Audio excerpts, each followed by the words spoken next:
All right, Josh Rubin from East West Healing and Performance. Today, quick YouTube clip. It's Monday. I got a lot going on. I just want to get something out to you guys.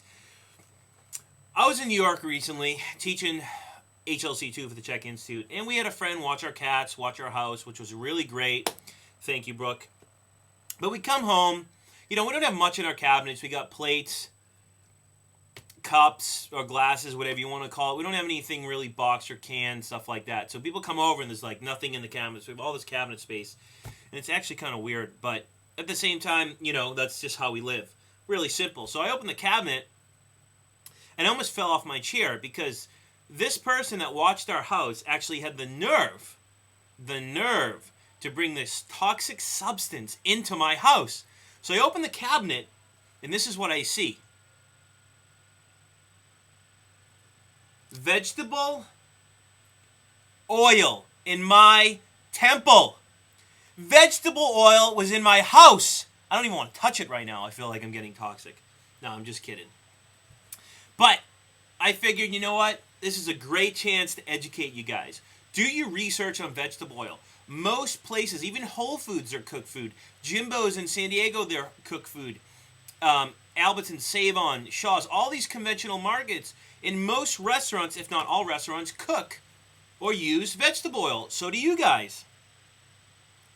The problem with that is, number one, when you heat it, it immediately becomes rancid. You're eating a rancid oil, which can break down the gut lining, cause tons of GI problems. Tons. That's beside the point. At the same time, if you do the research, and I'm not saying all because I'm not really specific on that, but what vegetable oil is, the four most genetically modified crops that are out there, which is corn, soy, cottonseed oil, and canola oil.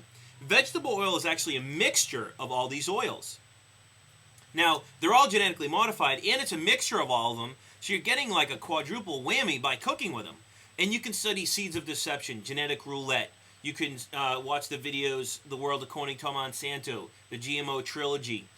There's a lot of stuff out there on genetically modified foods and understanding that we don't really know the long-term effect of how they can hurt us. I mean, they're studying them showing that they actually break down the GI lining. They can lead to autoimmune disease. They actually can cause infertility. These different genes, once they get in the body, they can lodge in your organs and jump from organ to organ and actually cause your organs to start creating pesticides. So there are all these crazy things that can happen from eating genetically modified foods and cooking with them, especially, or putting them in our baking products. So do your research on vegetable oil. Try to stay away from it. Do your research on genetically modified crops. And like I said, great stuff out there. They're either videos or books or Seeds of Deception, Genetic Roulette, GMO Trilogy, The World According to Monsanto. So what do you do? What do you do if you can't have, vegetable oil? Well, the key is to find a restaurant that doesn't use vegetable oil, or to ask them to not use the oil, or don't go out to eat. Cook at home. Enjoy your family. Use your kitchen. Most of my clients never use their kitchen, especially my wealthy ones. It's kind of odd. They spend all this money on these nice stoves. The second thing you do if you're baking or cooking, right, if you're baking, just use coconut oil. Melt the coconut oil a little to get it warm so it melts, and just cook with the coconut oil. Or depending on the person, if they don't have inflammatory issues, use olive oil. You can cook with palm oil. You can cook on low heats with olive oil and butter. Use ghee.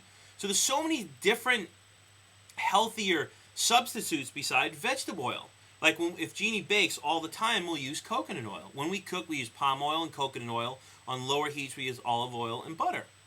So, don't go crazy with one or the other. We want to mix it up. And there's a science to it all, but if you're making that switch and you're going to one of those oils beside vegetable oil, it's definitely a better choice.